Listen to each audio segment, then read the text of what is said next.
Hola chicos, ¿qué pasó? ¿Cómo están? Vamos a revisar estos ejercicios que son los que están pendientes para terminar esta semana. Y vamos a repasar los perímetros en las figuras. Tenemos pendiente dos anexos, el 1 y el anexo número 2. Hoy vamos a darle repaso al anexo número 1.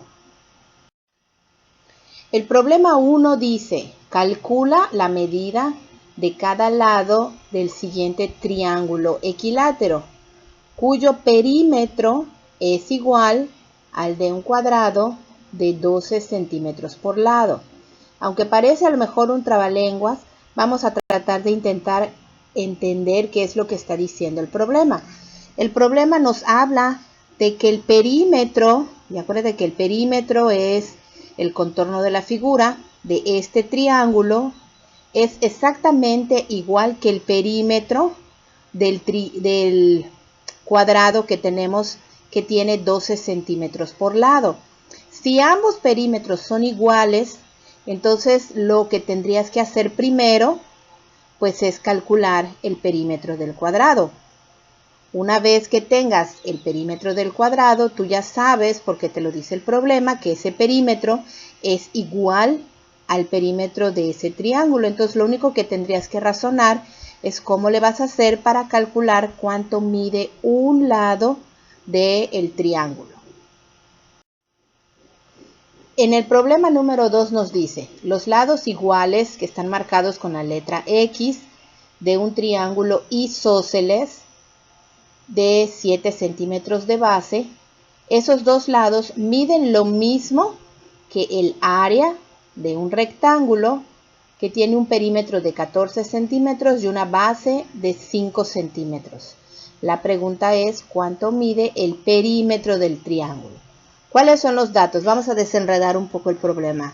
Este problema te dice que estos dos lados, que son iguales porque se trata de un triángulo isósceles, la medida de esos dos lados que están marcados en color morado, miden lo mismo que el área del rectángulo. Para que tú puedas calcular el área del rectángulo necesitas multiplicar la base que conoces, que es 5, por la altura, que es lo que no conoces. Entonces, primero tenemos que ver cuánto mide la altura. Pero el problema te da un dato adicional. Te dice que el perímetro, o sea, la orilla o el contorno de la figura del rectángulo, son 14 centímetros.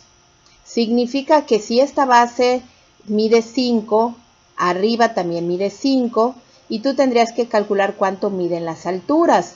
Pero eso es un razonamiento que creo no vas a tener mayor problema.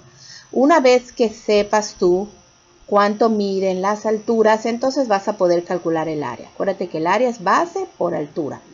Y el área que encontraste va a ser la misma medida que esas dos letras X. Entonces al final el perímetro de tu triángulo tendrías que sumar esos dos valores que no conoces pero que al final vas a calcular, más los 7 centímetros de la base. Y el problema número 3 te da esta figura combinada, que es como un rectángulo con un cuadrado al medio, pero al final de cuentas te piden a calcular también el perímetro. Entonces recordemos que el perímetro son todos los lados de la figura. Esta figura en particular tiene más lados que una figura regular porque es una figura irregular. Entonces, una vez que tú tengas el perímetro, entonces primero lo vas a expresar con letras, las letras que se marcaron con rojo. Después vas a expresar el mismo perímetro, pero ahora con el valor de la letra que tienes enlistado allá. El valor de la letra A es 6, el valor de la M es 5, el valor de B es 8 y el valor de N es 4. Y por último, pues vas a calcular el total del perímetro de toda la figura. Y con eso terminamos el anexo número 1 con estos tres problemas. Bye bye.